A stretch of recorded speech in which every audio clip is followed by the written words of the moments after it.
कई इसी क्राइम तक कहानी में मैंने आपको चंबल की कहानियाँ सुनाई, कई डाकुओं की कहानी सुनाई, लेकिन एक जो कहते हैं कि चंबल में डाकुओं का जिसे राजा कहते हैं, द किंग ऑफ डकैट्स, उसकी कहानी अछूती रह गई थी, नहीं सुना पाया था। डाकू मलखान सिंह, चंबल का सबसे अमीर, सबसे रईस डाकू, चंबल का वो डाकू जिसके पास सबसे ज़्यादा सोफिस्टिकेटेड गन थे, चंबल का वो डाकू जो पुलिस जब मुठभेड़ होता तो अपने सरकारी वही पुराने बंदूकों से लड़ा करती, और मलखान के पास वो सारे नए हथियार जो विदेशों से आते थे, इटालियन दूरबीन हाथ में लिए रहना, जब चलना तो हाथ में एक लाउड स्पीकर लेकर चलना, ऐलान करते हुए। कहते हैं उसके गैंग में कम से कम 20 लोग तो ऐसे थे जो हर वक्त उसकी जान देने के लिए तैयार रहते थे, इतने वफादार थे। एक ऐसा डाकू जिसकी वजह से, जिसकी दहशत की वजह से आसपास के करीब 6-7 ज़िलों में रेप की वारदात कम हो गई थी, क्योंकि मलखान सिंह का साफ हुक्म था कि अगर उसके इलाके में इसे पता चल गया कि किसी ने किसी महिला या किसी लड़की के ऊपर बुरी नज़र डाली या उसका शोषण किया या उसके साथ रेप किया, तो फिर उसकी सज़ा एक है, चौराहे पर गोली मारना। तो कहते हैं उसकी दहशत की वजह से वाकई रेप की वारदात कम हो गई थी। कौन है ये मलखान सिंह जिसे चंबल का डाकू का, मतलब डाकुओं का सरदार कहा जाता है, the king of डकैट्स? Madhya Pradesh में एक जगह है भिंड। ये भिंड वही इलाका है, पूरा बेल्ट है, जहाँ से बहुत सारे डाकुओं की कहानी निकलती है। तो इसी भिंड इलाके में एक गांव है बिलाव गांव। बात 60-70 की है, 1960-70 की। इस बिलाव गांव पर एक पुरोहित परिवार का दबदबा हुआ करता था। पुरोहित परिवार, पूरे गांव में ज़्यादातर ज़मीन उन्हीं की, एक तरह से राज भी उन्हीं का, हुक्म भी उन्हीं का। और ये पुरोहित परिवार इसलिए भी ताकतवर हुआ करता था क्योंकि इनमें से इसका एक रिश्तेदार उस वक्त मध्य प्रदेश की सरकार में मंत्री। तो मंत्री साहब का परिवार गांव में, गांव की ज़्यादातर ज़मीन पर उनका कब्ज़ा। तो बहुत सारी ऐसी चीज़ें हुई जिससे वो गरीबों पे जुल्म भी ढाने लगे। तो इस पुरोहित परिवार के इस टॉर्चर से, इस ज़्यादती से परेशान बहुत सारे लोग थे, लेकिन उन्हीं में से एक लड़का था। उस वक्त उसकी उम्र थी करीब 16 साल, मलखान नाम था। तो मलखान की दिक्कत ये नहीं थी कि बाकी सब पुरोहित परिवार क्या करता है। उस गांव में एक मंदिर, और उस मंदिर की बहुत बड़ी जगह थी, करीब 100 बीघा ज़मीन पर वो मंदिर था, और उस मंदिर की ज़मीन पर भी पुरोहित परिवार ने कब्जा कर रखा था। मलखान को लगता था कि भगवान और मंदिर, इन पे सभी का हक है, बराबर का हक है, तो इस मंदिर पर क्यों कब्जा एक परिवार का। तो इसको लेके मलखान थोड़ा सा बगावती तेवर रखता था। तो पुरोहित परिवार के खिलाफ यहीं से मलखान की एक लड़ाई शुरू होती है। उसने गांव वालों को एक तरह से जागरूक करना शुरू कर दिया कि ये मंदिर है, भगवान की जगह है, और ये पुरोहित परिवार के लोग इसकी आसपास की जगह पे ज़मीन पर कब्जा कर रहे हैं। और उस वक्त वहाँ पे उस गांव में जो पुरोहित परिवार का मुखिया हुआ करता था, उसका नाम था कैलाश पंडित। तो कैलाश पंडित का दबदबा था, और कैलाश पंडित के इस कब्ज़े के खिलाफ मलखान ने अचानक आवाज़ उठानी शुरू की। तो जब मलखान ने आवाज़ उठानी शुरू की, लोगों को बताना शुरू किया कि ये मंदिर की ज़मीन पर अवैध कब्ज़ा हो रहा है, तो अब कैलाश पंडित को लगा कि ये बात धीरे धीरे गांव वालों तक पहुंचेगी, वो जागरूक होंगे तो गड़बड़ होगा। तो अब चूँकि पहुंच भी थी, पुरोहित परिवार की जो दबदबा था वहाँ पर, और उसके मुखिया कैलाश पंडित, तो पुलिस भी अपने ही पास थी एक तरह से, क्योंकि परिवार का एक सदस्य मंत्री था। तो कैलाश पंडित ने पुलिस से कहकर मलखान को उठवा दिया और कहा कि ये थोड़ा ज़्यादा बोल रहा है, लोगों को जागरूक कर रहा है, तो आप थोड़ा इसको देख लो। कैलाश पंडित को किसी झूठे मोटे मामले में पुलिस उठा कर ले जाती है, खूब पीटती है, पीटने के साथ साथ उसे समझाती भी है, और इसके बाद खैर उसे फिर छोड़ देती है। मलखान वापस आता है, लेकिन अब वो थोड़ा और ताकतवर हो गया। उसे लगा कि इसके साथ जुल्म हुआ क्योंकि उसने आवाज़ उठाई। वापस आने के बाद उसे लगता है कि इस जुल्म से बचने का एक ही तरीका है, क्यों ना इस पुरोहित परिवार के खिलाफ पंचायत का चुनाव लड़ा जाए। और उस वक्त कैलाश पंडित वही चुनाव लड़ा करता। तो उसने सीधे सीधे ये फैसला किया कि पंचायत का चुनाव लड़ेंगे, और मलखान ने पर्चा भर दिया। अब कैलाश पंडित को लगा कि ये क्या कर, पहले तो लोगों को उकसाया, अब चुनाव में भी सामने खड़ा हो रहा है, तो आगे चलकर और भी लोग खड़े हो सकते हैं। तो इस बार फिर कैलाश पंडित ने पुलिस से साथ सांठगांठ की और उसके बाद चूंकि चाचा मंत्री थे कैलाश पंडित के, तो उसने पुलिस से कहा कि चंबल के कुछ डाकू चूंकि भिंड के पास ही नज़दीक है और उस वक्त एक गिरदरिया डाकू हुआ करता था, तो उसका नाम लिया कि उसके साथ मलखान की काफ़ी नज़दीकी है, वो इस मुखबिर है इस गांव में रहते हुए और डाकुओं की मदद करता है चंबल के। तो ये झूठा केस बनाया, फिर से पुलिस आई, फिर से मलखान को उठाकर ले गई, फिर खूब पीटा वीटा, कुछ दिन था वो जेल में रहा। अब इसके बाद मलखान के घर पे इस दौरान में छापे वापे भी मारे गए क्योंकि डाकुओं के साथ रिश्तेदारी की बात कर दी थी कैलाश पंडित ने। अब इन सारी चीज़ों के बाद जब वो वापस आया तो अभी वो सोच ही रहा था कि इसी दौरान में कैलाश पंडित को ये बर्दाश्त नहीं था कि वो बाहर आए।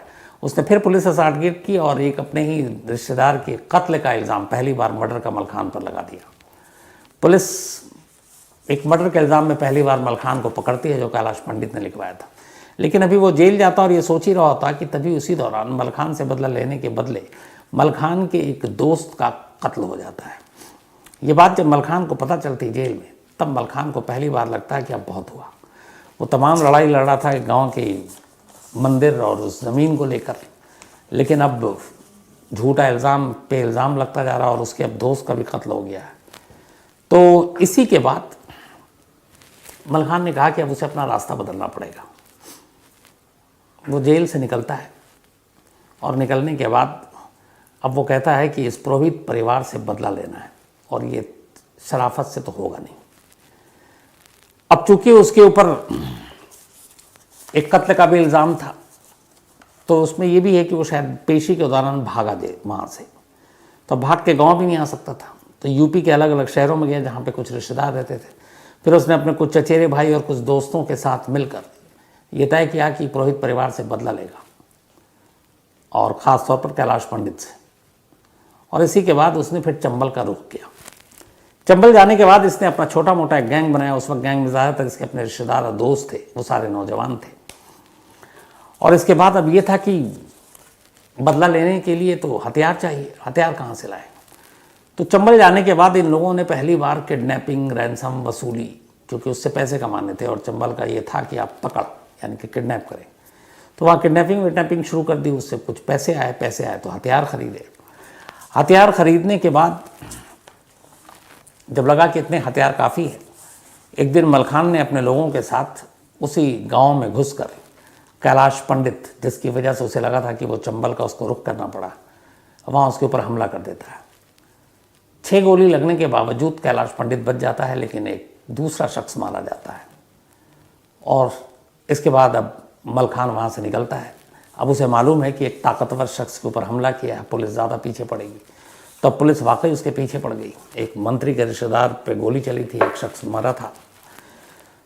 तब इसके बाद पुलिस लगातार मलखान को ढूंढ रही थी और मलखान के पास अब और कहीं जाने का रास्ता था नहीं। तब उसने कहा कि परमानेंट चंबल यानी बीहड़ को ही अपना ठिकाना बना ले। लेकिन उसे लगा कि ये सिर्फ मामूली हथियारों के बल पर वो यहाँ पे राज नहीं कर सकता। अब उसने इसके बाद आनन फानन में बहुत सारी किडनैपिंग शुरू कर दी। कहते हैं कि चंबल के इतिहास में इतने कम वक्त में किसी डाकू ने इतनी किडनैपिंग नहीं की होगी, बहुत सारे डाकुओं के गैंग ने मिलकर, जो अकेले मलखान ने कम वक्त में कर दिया क्योंकि उसे पैसा चाहिए था और उसे ये बात पता थी कि उसका अभी तक मेन दुश्मन बाकी है और ये बात उसे बहुत एक तरह से गुस्सा दिला रहा था। तो उसने बहुत सारे किडनैपिंग कर डाले और कहते हैं उससे लाखों रुपए कमाए। और अब तक उसकी अब टीम जो है करीब 100 लोगों की टीम हो गई थी। चंबल में बड़े कम डाकू ऐसे हुए जिनकी 90-100 लोगों की टीम हो। तो उसने कम से कम 90-100 लोगों की टीम बना ली और अब धीरे धीरे इतनी ज़्यादा पकड़ होने लगी कि लोग उन इलाकों में शाम को निकलते हुए बड़े बिजनेसमैन, व्यापारी, जो थोड़े बहुत ठीक ठाक पैसे वाले, निकलते हुए डरने लगे, अपने बच्चों को निकालते वक्त डरने लगे। तो एक साथ 3 स्टेट, मध्य प्रदेश, राजस्थान और यूपी में अब मलखान का दबदबा हो गया था।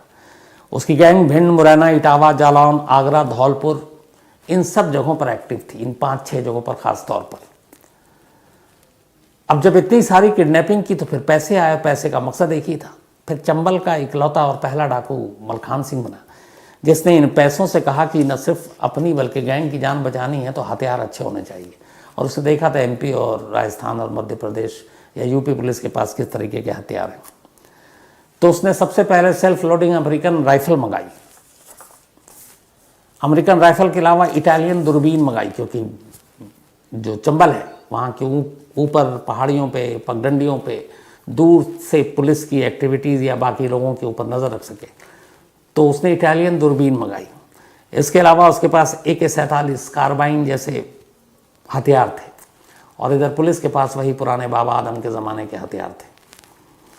3 हथियारों के आने के बाद अचानक मलखान का हौसला, मलखान के गैंग का हौसला बढ़ा, और ये लोग अब बहुत ताकतवर हो गए। अब जैसे जैसे वो ताकतवर हो गए, मलखान का हर तरफ नाम होने लगा, तो उस वक्त भी चंबल में और भी बहुत सारे अलग अलग गैंग एक्टिव थे डाकुओं का। तो उन्हें जलन होने लगी मलखान से कि हम भी चंबल में हैं, लेकिन ये अभी अचानक आया और ये इतना बड़ा नाम हो गया, इसके लोगों से अब डरते हैं लोग नाम से और पैसे देते हैं। तो कहते हैं कई बार आपस में डाकुओं की मुठभेड़ हो गई, मलखान गैंग और दूसरे डाकुओं से। लेकिन इस दौरान में हुआ ये कि मलखान ने अपने गैंग को एक साफ हुक्म दे रखा था कि चंबल के अंदर जितने भी बागी हैं, डाकुओं को वहाँ बागी ही कहते हैं, मलखान खुद को बागी कहलाना पसंद करता था, उसे कोई डाकू कहे तो गुस्सा आता था। तो उसने कहा जितने भी चंबल के अंदर और बागी गैंग एक्टिव हैं, अगर आमना सामना हो तो कभी उनको सर सीने पर गोली मत मारना, या तो उनके हाथ पर मारना या पैर पर मारना, मतलब उनकी जान नहीं लेनी है, क्योंकि वो हमारी तरह ही बागी हैं। तो ऐसे कई मुठभेड़ हुए, और इन मुठभेड़ों के बाद सामने वाला जो राइवल गैंग है वो घिर गया, लगभग जान जा सकती है, और उनको मौका मिले तो वो मलखान के गैंग को सीधे मार दें। लेकिन मलखान का हुक्म था, तो जितने भी राइवल गैंग थे उनके या तो हाथ या पैर पर गोली मारकर उन्हें जिंदा छोड़ दिया जाता। धीरे धीरे ये बात पूरे चंबल के बाकी गैंग तक पहुंची, और यहीं से मलखान को लेकर अब दूसरे गैंग जो अब तक उसे दुश्मन मान रहे थे, इज्जत बढ़नी शुरू हो गई कि नहीं, ये बंदा तो अपने लोगों की जान भी नहीं ले रहा, जबकि हम घिर चुके थे, मार सकता था। तो कहते हैं यही वो वक्त था जब उसको दस्यू किंग, यानी कि डाकुओं का राजा कहा जाने लगा, ये खिताब मिला। इसके बाद धीरे धीरे इनकाउंटर होने लगे, कई ऐसे, अब जब किडनैपिंग और ये ज़्यादा हो रही है, लॉ एंड ऑर्डर का इशू हो रहा है, तो मध्य प्रदेश, राजस्थान, यूपी की पुलिस फोर्स लगातार लगी हुई, फिर STF बनाई गई, लेकिन मलखान तक पहुंच नहीं बन पाई। बल्कि एक बार ऐसी एक मुठभेड़ में पुलिस के साथ एक पुलिस वाला मलखान गैंग के हाथ लग गया। बाकी एनकाउंटर के बाद सब पुलिस वाले फिर भाग गए, और मलखान के हाथ एक पुलिस वाला लग गया।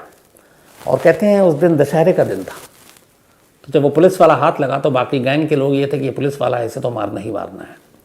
तो बस उस पुलिस वाले को मारने की पूरी तैयारी हो चुकी थी। तभी मलखान आता और देखता है ये पुलिस वाला है, तो वो अपने गैंग के लोगों से कहता है इसको छोड़ दो, इसको घर जाने दो। तो टीम के लोग कहते हैं कि ये एक पुलिस वाला है, इसको कैसे छोड़ सकते हैं, वो उनको मौका मिलता तब तक हम लोगों को मार देते। बोला बात तुम्हारी सही है, लेकिन ये एक पुलिस वाला है और आज दशहरा है, इसका भी घर परिवार है, बीवी बच्चे होंगे, अगर ये मर गया तो इसकी मौत की खबर सुनकर इसका पूरा परिवार मर जाएगा। तो त्यौहार का भी दिन है और इसकी एक मौत से इसके परिवार की भी मौत हो जाएगी, इसीलिए इसको छोड़ दो। कहते हैं कि वो पुलिस अफसर वहाँ से वापस उसको भेजा गया और वो अपने घर गया। घर जाने के बाद उसने अपना ट्रांसफ़र ले लिया, सिर्फ इसलिए कि कल को अगर कोई और ऐसे ही ऑपरेशन मलखान के ख़िलाफ़ चलाया जाए तो वो नहीं चाहता था कि उस ऑपरेशन का हिस्सा बने। उसके मन में मलखान के लिए कहीं ना कहीं इज्जत आ गई थी, तो उसने ट्रांसफ़र ले लिया ताकि किसी और ऐसे ऑपरेशन में कभी शामिल ना हो। लेकिन इधर अब इतने सारे केस होने लगे कि पुलिस के ऊपर भी दबाव पड़ने लगा कि मलखान को पकड़ो, लेकिन मलखान धीरे धीरे पॉपुलर भी होता जा रहा है। उस ज़माने में फूलन देवी भी फिर आगे चलकर जब एक गांव के 22 लोगों का कत्ल किया अपनी आबरू के बदले में, तो फूलन देवी भी पहुंची वहाँ। तो फूलन देवी भी मलखान को बहुत रिस्पेक्ट देती, और जो मलखान का अचानक नाम हुआ उसकी वजह ये थी कि मलखान ने अपने गैंग में एक साफ हुक्म पास कर रखा था कि अगर मेरे गैंग के किसी भी मेंबर ने कभी किसी महिला या लड़की की तरफ बुरी नज़र उठाकर देखी या मैंने सुना कि उनके साथ ज़बरदस्ती की, तो फिर उसे सीधा चौराहे पर गोली मारेंगे, फिर चाहे वो मेरी गैंग का ही मेंबर क्यों ना हो। और उसके गैंग के ऐसे मेंबर थे कि जैसे 20 लोगों की ऐसी टीम थी जो उसके एक इशारे पर मलखान के लिए जान दे सकते थे। तो जब भी ये बात पता चली तो चंबल के अंदर बाकी गैंग को भी पता चली, तो फूलन देवी तक की भी बात गई, तो उन लोगों की नज़र में मलखान की इज्जत और बढ़ गई। इधर दूसरा ये हुआ कि छिटपिट कुछ वारदात हुई, तो ऐसे कुछ लोगों को जो पता चला कि इसने महिला को छेड़ा है या उसके साथ ज़बरदस्ती की है, मलखान और मलखान के गैंग ने जाकर बाकायदा चौराहे पर गोली मारी। ये बात जब फैली, मीडिया में आई, उस वक्त अखबारों में, तो लोगों के अंदर एक दहशत फैल गई। ख़ासतौर पर आसपास के 5-6 जैसे मुरैना, इटावा, जालौन, आगरा, धौलपुर, ये वो इलाके थे भिंड। यहाँ पर फिर किसी की हिम्मत नहीं होती थी कि किसी महिला की तरफ बुरी नज़र उठाकर देखें।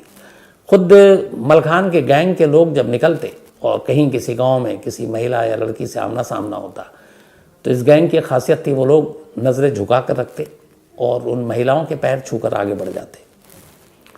तो जब ये बात पता चली तो फिर कई लोगों को सज़ा दी अपने हाथों से।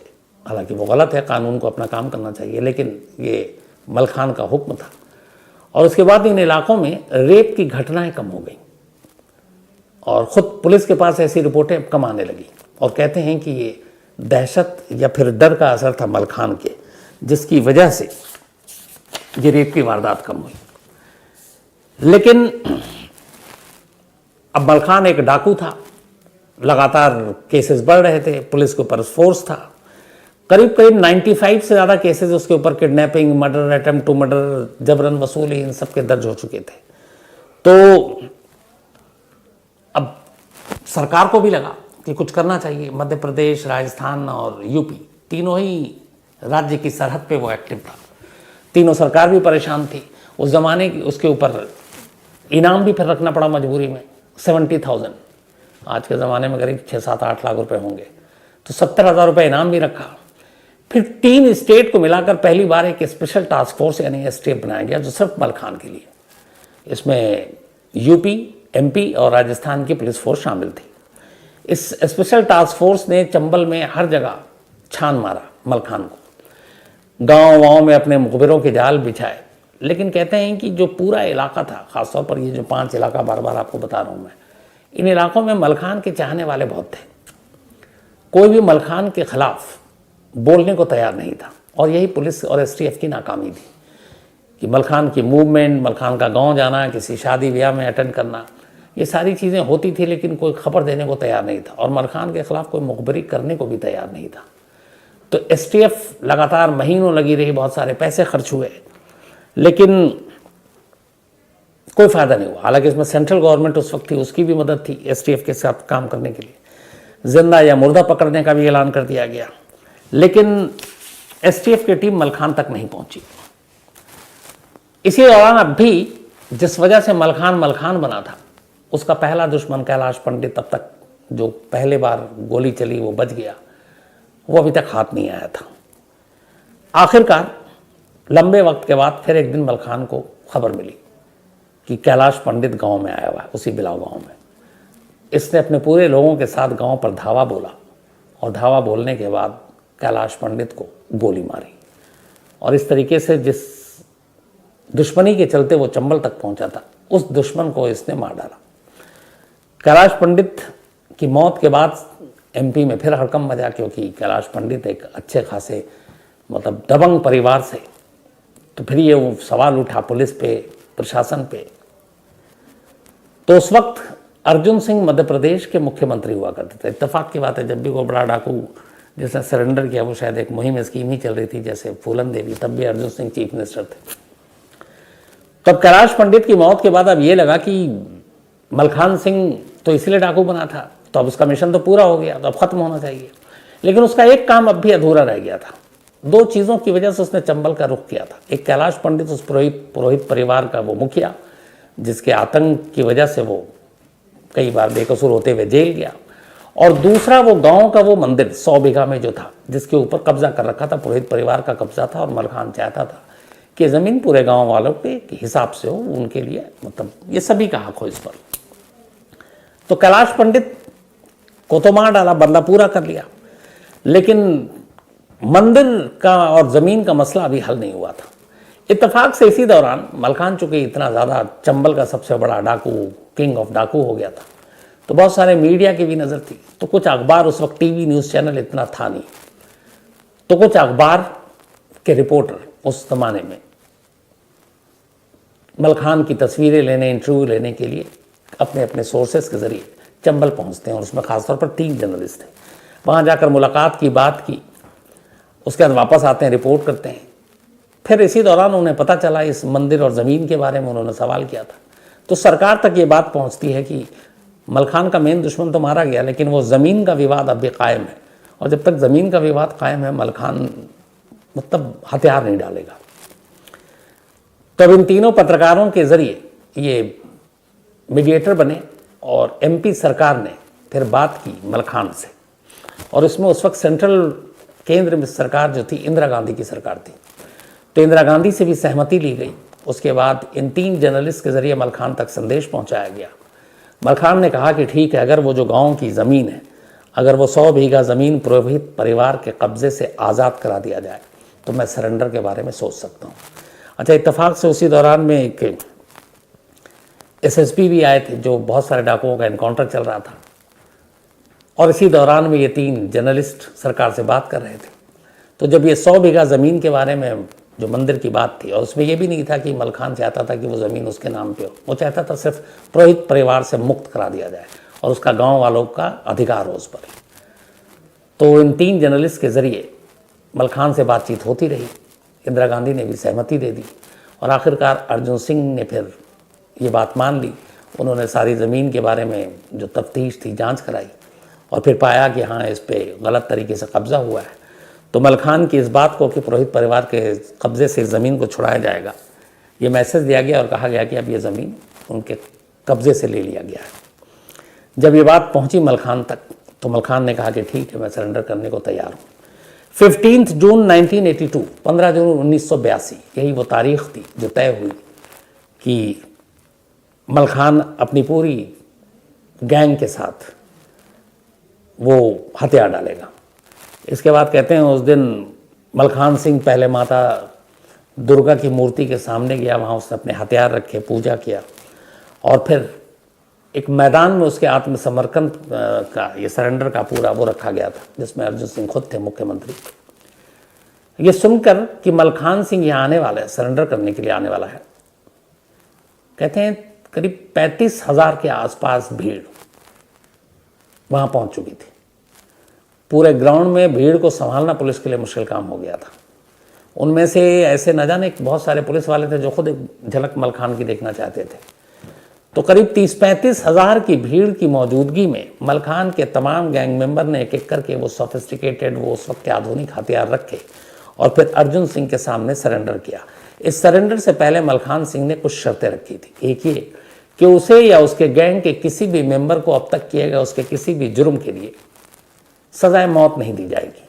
बाकी आप मुकदमा चलाओ जो भी है, लेकिन आप फांसी की सज़ा नहीं दोगे और उनके परिवार को तंग नहीं करोगे। ऐसी कुछ और शर्तें थी।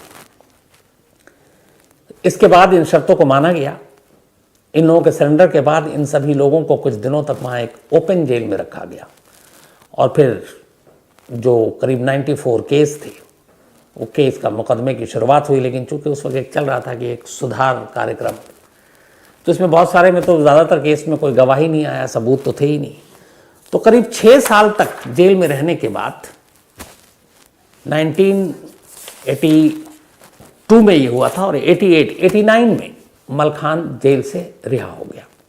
करीब 6 साल टोटल जेल में रहा। जेल से रिहाई के बाद वो बाहर आया, फिर वो अपने परिवार के साथ रहा। फिर उसने धीरे धीरे राजनीति का रुख किया। उसने चुनाव भी लड़ा, हालांकि हारा। और अभी जिस गांव से ये पूरी दुश्मनी की बुनियाद शुरू हुई थी, ये कहानी अभी ताज़ा ताज़ा उसी गांव पर आकर ख़त्म हो रही है। वो इसलिए कि इस गांव को पुरोहित परिवार के कब्ज़े से मुक्त कराना, गांव की 100 बीघा ज़मीन को आज़ाद कराना, ये लक्ष्य था मलखान का। और ज़मीन आज़ाद हो गई। पुरोहित परिवार का जो उस वक्त कैलाश पंडित, उसको खुद ही मलखान ने मारा। और अब उस गांव की मुखिया, सरपंच मलखान की बीवी है, वो भी निर्विरोध, यानी कोई सामने खड़ा ही नहीं हुआ लड़ने के लिए। और मलखान ने ये वादा किया, मलखान इस वक्त अभी भी वही हैं, और कि वो इस गांव का पूरा नक्शा बदल कर रख देगा और किसी को कोई तकलीफ़ नहीं होगी। सड़क से लेकर पानी, हर चीज़ इस गांव की बेहतर होगी। तो मलखान की पत्नी इस वक्त सरपंच इस गांव की। तो ये थी कहानी। तो कहानी का सिलसिला खत्म करूं उससे पहले वही अपना सिलसिला। आज भव्या का जन्मदिन है, तो हैप्पी बर्थडे भव्या। और ये निखिल प्राशर ने भेजा है। इसके अलावा अमृत वर्मा का भी आज जन्मदिन है, तो हैप्पी बर्थडे अमृत। और विकास वर्मा ने भेजा है, विकास वर्मा जी के बेटे हैं अमित वर्मा। इसके अलावा भूपेंद्र कौर, इनका भी आज जन्मदिन है, तो हैप्पी बर्थडे भूपेंद्र जी। और ये गगनदीप सिंह जी की मदर हैं और 24 को इनका था, तो बिलेटेड हैप्पी बर्थडे। साथ ही गौरव यादव ने कहानी की फरमाइश की है। इसके अलावा साहिबजीत सिंह ने कहानी की फरमाइश की है। नवनीत भाई रे टोरंटो से, थैंक यू सो मच आपके मेल के लिए। Prachi Jha, thank you so much Prachi, इन्होंने कहा कि ये डिस्कवरी देख रही थी, उसमें कहीं मैं इनको दिखाई दे गया। वो सीरीज़ इंडियन मुजाहिदीन पे एक बनी है शायद, बट थैंक यू। इसके अलावा सामर्थ्य Singh, thank you so much आपके मेल के लिए। अंशुली श्रेया एक कहानी की फरमाइश की है। आदित्य पाल, इसके अलावा हासिब तरीन, ये जर्मनी में रहते हैं, इन्होंने कहा कि आप पठान देखिए, देखकर मुझे बताइए। तो अभी कहाँ छुट्टी, कहाँ जब टाइम मिलेगा तो ज़रूर देखूंगा, बट अभी से कुछ पता नहीं है। इसके अलावा सुयोग Bhaskar, thank you so much आपके मेल के लिए। एडवोकेट पारस श्याम शिंदे, एक कहानी की इन्होंने फरमाइश की है और साथ ही इन्होंने जो कहा है मैं ज़रूर करूँगा। साथ ही पायल कुशवाहा, इन्होंने भी एक कहानी की फरमाइश की है। इसके अलावा PR रेड्डी, साथ ही नक्श, इन्होंने कहानी की फरमाइश की। और Nayan Vasava, thank you so much आपके मेल के लिए। तो आज कहानी में इतना ही। अब आपसे मुलाकात होगी कल रात 9 बजे किसी नई कहानी के साथ। तब तक अपना ख्याल रखिएगा। Thank you very much.